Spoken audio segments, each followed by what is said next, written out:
Today on Locked On Canadiens, we would be remiss if we didn't talk about the Toronto Maple Leafs giant circus. And we also wanted to talk about what traditions we would borrow from the English Premier League. That's all coming up on today's Locked On Canadiens. Locked On Canadiens, your daily podcast on the Montreal Canadiens. Part of the Locked On Podcast Network, your team every day.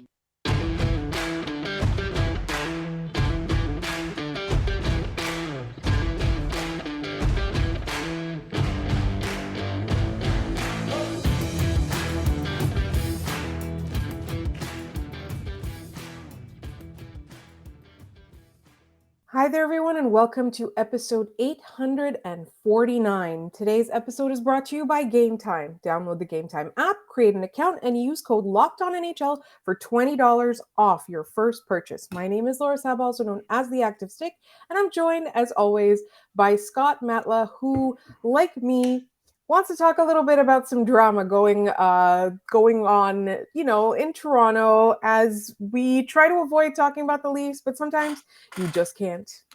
Yeah, the thing with this whole Dubas situation was we had known going into this that based off those press conferences after they were eliminated against Florida, it was up in the air and maybe it would take a little bit of time. And like we talked about on Friday a little bit, I listened to the Chris Johnston postmortem episode of SDP, and it's there were some worrying, I don't want to call them red flags, but they were definitely at least like a shade of magenta at that point that, hey, apparently the board and like Brendan Shanahan didn't know he was going to say what he did there in this. And it's like, well, Dubas is not coming back. We're like, okay, kind of expected. We're actually surprised that a team that wanted to be as competitive as Toronto let that go for so long. And I'm looking at this and going, it kind of feels unfair that he's getting the axe at the end of it, considering I think he put together a strong roster. As someone pointed out, multiple 100-point seasons, one of the best regular season teams, but you do have to win in the playoffs. And then it's listening to Brendan Shanahan talk afterwards is where everything gets a little bit dramatic, teeny bit messy, and a lot more fun for me that evaporated my, okay, I'm going to move on from this very quickly. In that Dubas wanted a contract extension. The board did not want to give him one originally, or Shanahan wanted to give him a contract extension, I believe, back before March or something, if I might have my timelines wrong here. And the board said no. And then Dubas, after his press conference was, I don't know, maybe I'll take my time and figure it out. Family comes first and everything, and I won't go anywhere else. And then his agent apparently came back to Shanahan with a new contract for more control, almost autonomous control over like team decisions, more money in term than what he was paid previously. And at that point, Brendan Shanahan said he had a change in the way of thinking and everything kind of accelerated to where they're at here. And I got to say, it's pretty wild that like the biggest, richest team in the NHL, and yes, I know that it pains me to say that, is having this kind of chaos in their front office right now, to the point that they're considering a GM with bite. They want a more old school person, according to Elliot Friedman. And Brendan Shanahan is going to talk to Gary Bettman about this, which like apparently is not an uncommon thing, but you're the Toronto Maple Leafs. Tidy up the shop here a little bit, guys. Like, you're the Leafs. It's almost a little bit embarrassing to watch happen from the outside. And as a Canadiens fan, great. That's better for us. There's a couple of things at play here. The first thing is people are wondering if Brendan Shanahan handled this correctly. I truly feel that if he'd waited a couple weeks, he would feel completely differently. I understand the time involved, though, because we are now about a month away, a little over a month away from the draft, which is one of the most important things a GM has to handle. And then we're, a week away from free agency after that.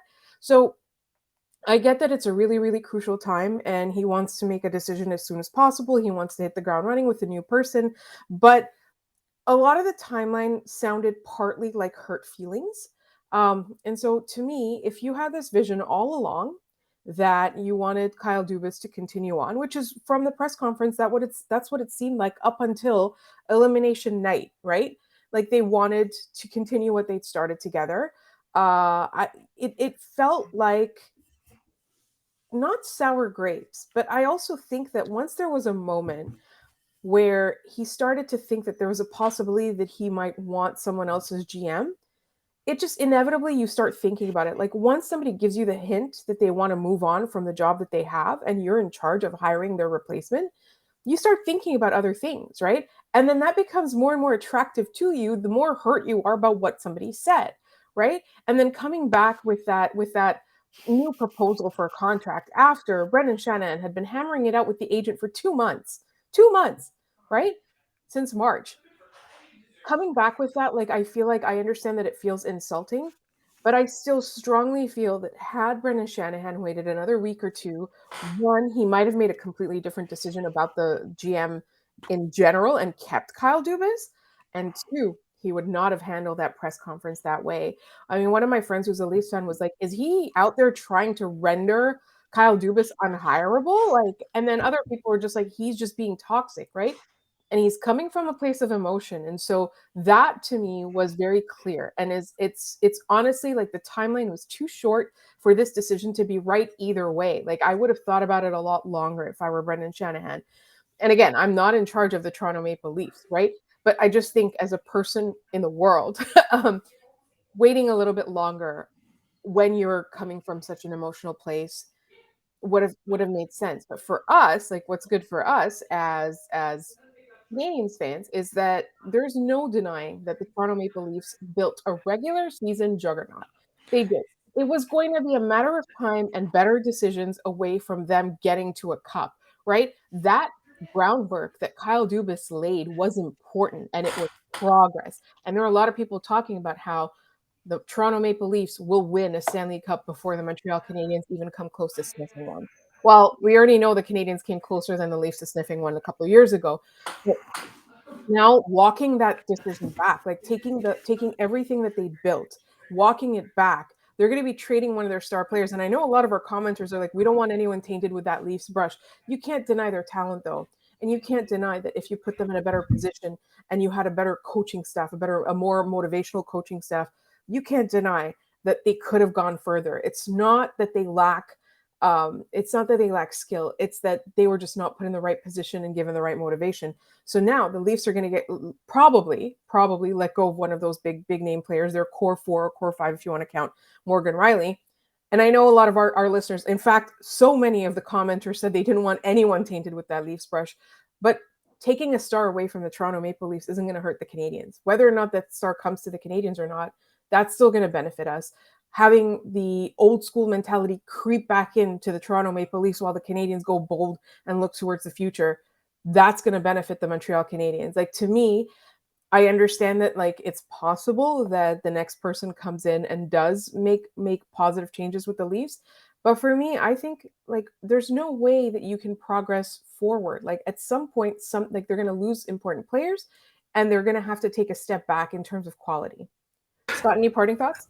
This whole thing has been really weird in that it's gone from the Leafs are this very tight knit organization in the way of the future to Leaf fans going, is Brendan Shanahan actually a problem here?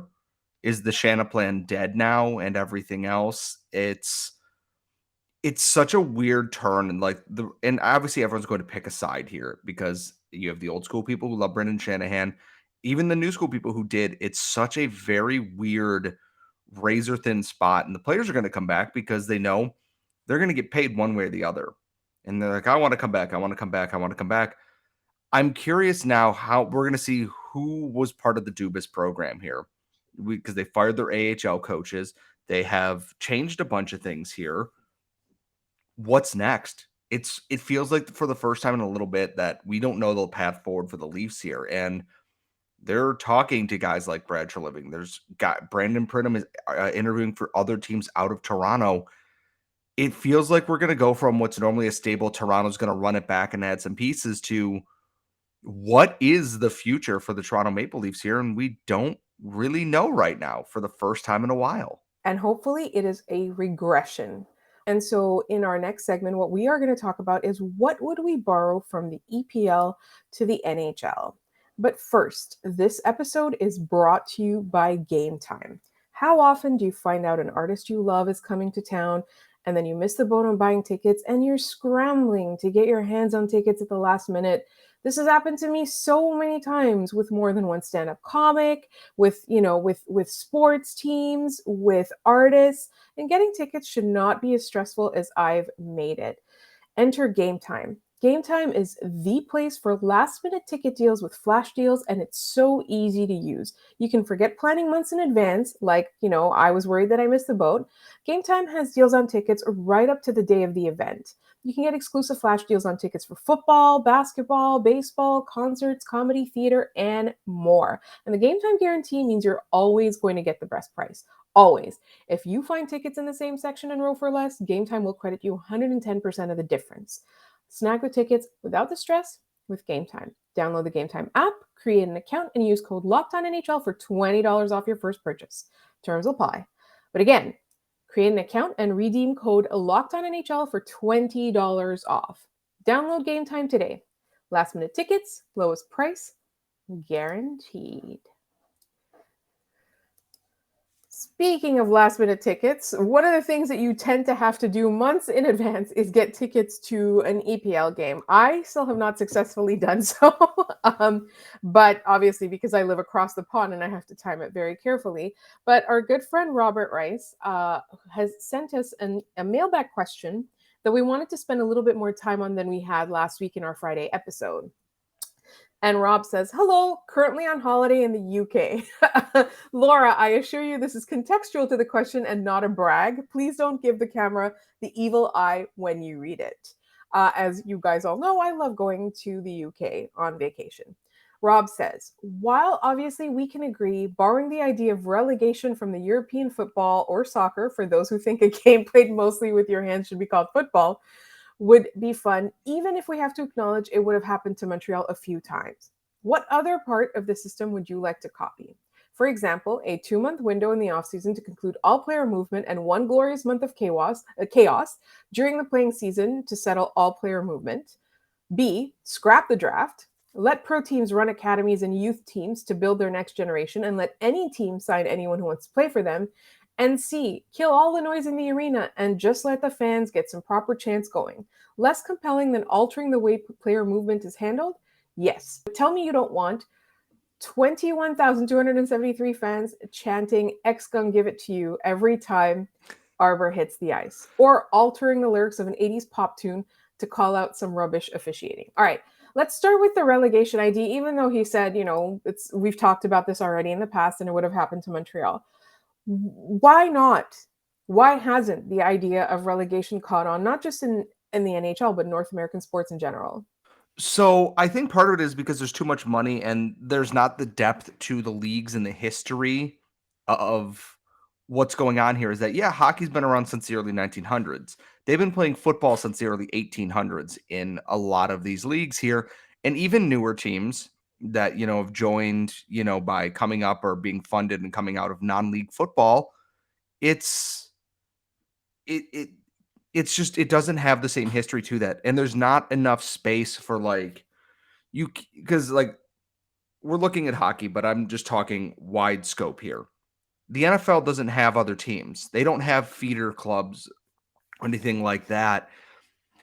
I love the idea of that, but the hard part is that the AHL is currently acting like the academy system a little bit for some of these teams here. Like, imagine the Laval Rocket won the Calder Cup last year. The Canadiens finished last in the NHL and got the first overall pick. You're going to have the Canadiens going down to the AHL and then their club coming up and replacing. It's like they would just be like, well, we're going to loan all of the players from the Canadiens to the Rocket in the end. It doesn't quite work the same in that, which I know we're going to get to. I love the idea of relegation because it's going to force teams to actually take risks. If we look at the Oilers for so long, when they had all these first overall picks, the Oilers getting relegated out of the NHL would have been hilarious, but you have to take risks to do something with that. And if you don't take risks, it's never going to happen. And North American sports, more often than not, tend to be risk averse. They want to play it safe because they don't want to fumble the bag. I look at teams in soccer here. The team that I cheer for hired Steven Gerrard, who had very minimal success. He won a Scottish Premier League title with Rangers the year Celtic had a bunch of penalties levied on them, and he parlayed that into a job at one of the oldest clubs in England. And then promptly did a terrible job, got fired, and Unai Emery is now here doing his thing because he's great. But you don't see that. You don't see teams. I mean, the Canadiens did, hiring Martin St. Louis. It's not often that you see something like that in the NHL. A guy who was coaching under 13 hockey in Vermont, becoming coach of the Montreal Canadiens. It was a shock at the time. This is not, oh, this is a new guy to coaching from the AHL or from Europe. This is a dude who wasn't even coaching at a professional level. And everyone's like, well, this is weird. It's really not. If you look at who they hire in football, it's the North American sports pool is so risk averse because they don't want to lose money that they won't hire good coaches from Europe, for God's sakes. Listen to Patrick Bexell talk about this anytime. They won't do it. And that's, a discredit to them because they're missing out on good coaching candidates because it's not safe in quotation marks for them. So for me, I think relegation is one of those questions that we're constantly going to be asking, but there's other intriguing ideas, as Robert pointed out, to borrowing from the EPL or I guess, high level soccer, I'm going to call it, in Europe.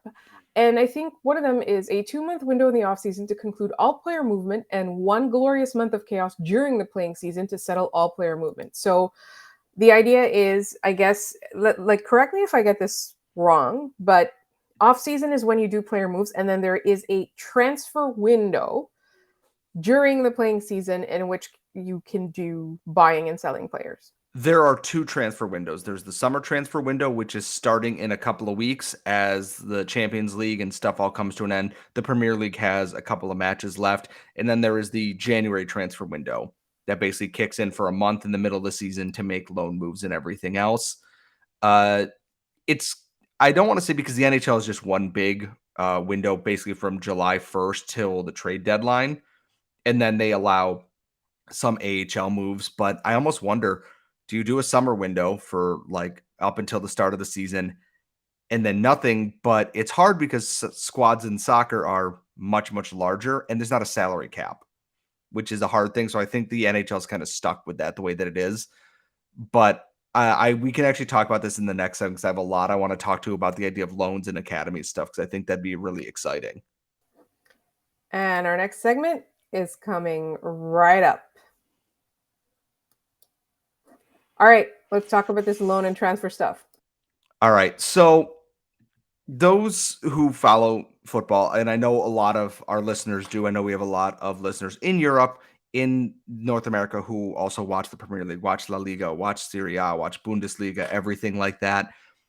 I love the idea of a loan system because I look at, and I'm going to use my club because this is the one that I have the most experience with. Aston Villa has a prospect striker his name's Cameron Archer. Steven Gerrard was not giving him playing time in the Premier League behind Danny Ings and Ollie Watkins, who were his two main veteran strikers. They loaned Cameron Archer to the Championship, the league right below them, to Middlesbrough, a team that was a big team trying to get back into the Premier League, one of the actual top teams in that league there. Imagine in Montreal that, hey, we have this young guy. We have Juraj Slafkovsky, and we can't find a spot for him on our NHL team here. And we want to give him that experience. The idea of loaning players, because you can then recall this player at any time. You can go, hey, we are suffering injuries. We need to bring this player back into our squad. We are recalling them, and it ends that loan there, that they are done. It could be they spend an entire season with a team.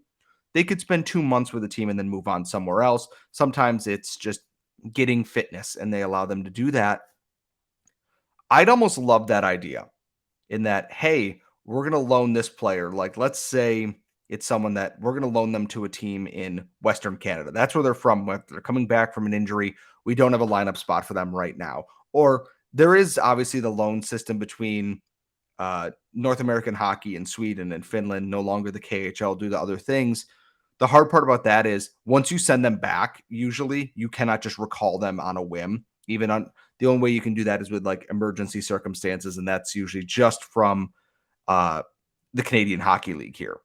And I think it'd be a little bit fun to add that wrinkle in there that, like, yeah, we've loaned this guy to, this team here, but we'd be able to recall them. But European teams aren't going to want to give up a spot for a guy who's going to be there temporarily because hockey, again, is just a different sport there, which leads to the next thought is academy systems. We see them in European hockey. We look at someone, like a Matthias Norlinder who came up in Modo's system and moved up into that and then transferred into Frölunda. They have under 16 or like under 14 teams, under 16 teams, under 18, under 20 teams. And then they go and then you have the parent club in whatever league they're playing in. If that is Hockey Allsvenskan, is that, the Swedish hockey league in Finland? Are they playing in Mestis? Are they playing in Liga itself?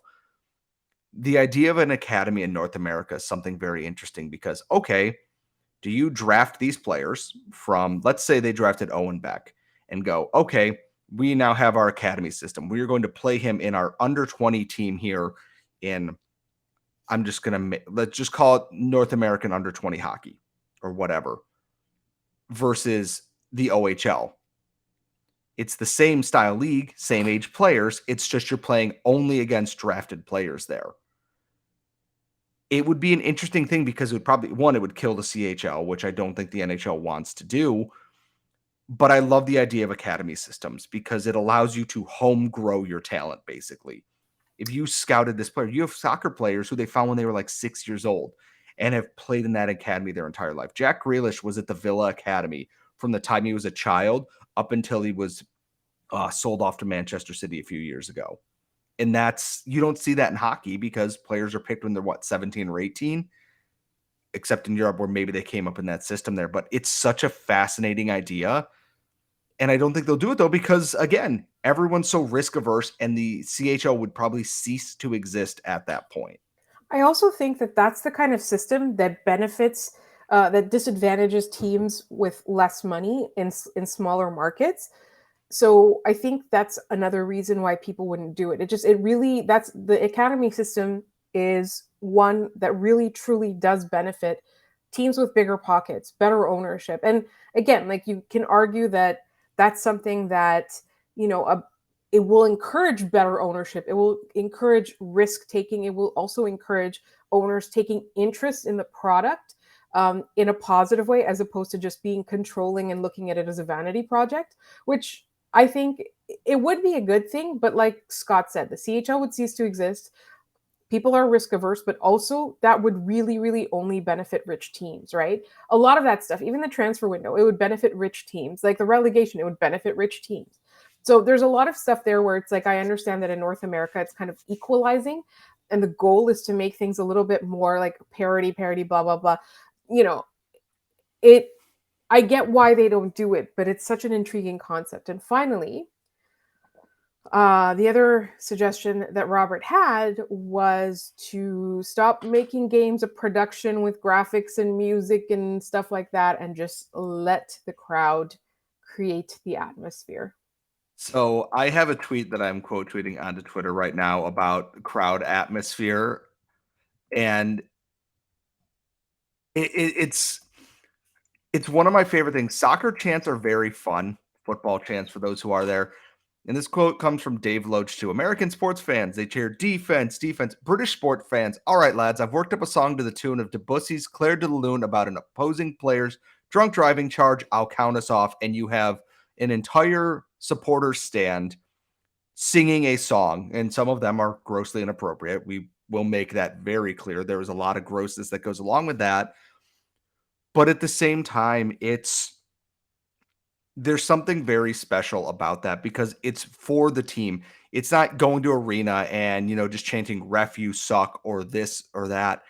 It's creative. Every now and then when I get a chance to watch European hockey, yeah, there's music playing in the arena, but when there's no commentary noise, all you hear is the crowd and you hear them clapping and rhythm and doing these things. It's so much fun. You feel so much better. Every now and then when like Sportsnet or TSN or whomever's like, There's no commentary noise. It's just rink noise.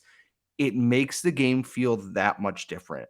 You feel a lot more ingrained in the game because you are not being, and I'm going to use this word, assaulted by graphics and sound and music and talking and this. You can just watch the sport. People have said, watch hockey without commentary and see how your perception of things changes. And I don't know if it's just a North American thing, is that they're constantly just talking over things. There are poor football commentators in the world there, but more often than not, you hear some of these famous calls, and it's because they let the moment breathe properly. And yes, I get it. Going to a game is an event. It is a spectacle. You have the Golden Knights with a marching band coming out of a damn castle, for God's sakes. Like, that's all well and good, but I would love to see a European sports experience in an arena. And honestly, if there's a team that could do it, it would probably be the Montreal Canadiens at this point. You are ingrained in a historic Quebecois culture, which comes deeply from French culture, including football. Maybe don't bring flares to the arena. Don't bring flares to the arena and do that. But borrow some from, what is it? CF Montreal now. It's not the Impact, which is just dumb, but that's a rant for another show and another sport. But get your fans into it in a way that isn't just cheering when there's a goal.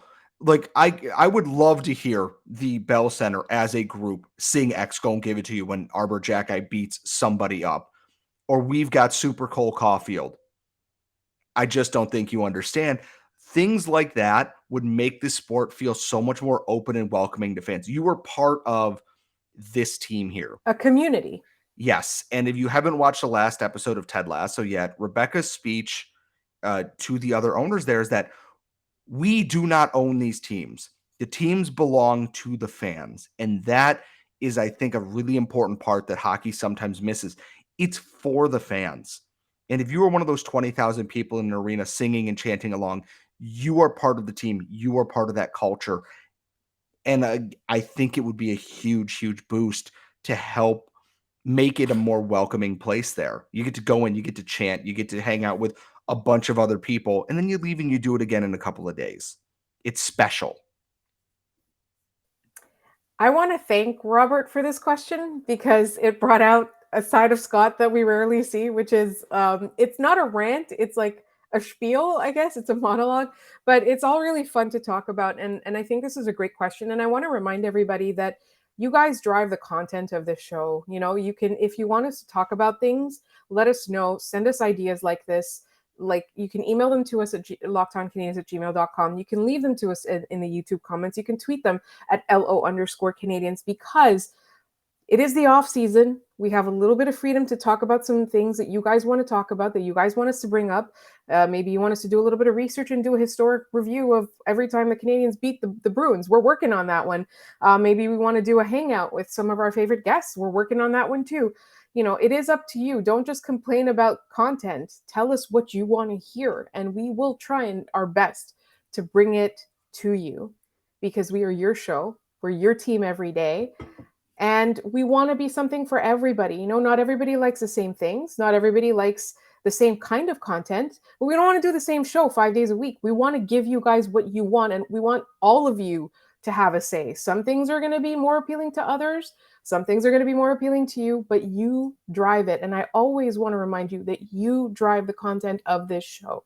So tell us what you want to hear at lockedoncanadians@gmail.com. Once again, you can tweet them, LO_Canadians. You can leave them in the YouTube comments, but show idea. We've taken a couple. There's a couple we're working on. You can also tweet them at Scott Matla. You can tweet them at The Active Stick if you want to reach me. And don't forget to subscribe to the show wherever you get your podcasts, as well as on YouTube. We thank you so much for listening, and we will talk to you tomorrow.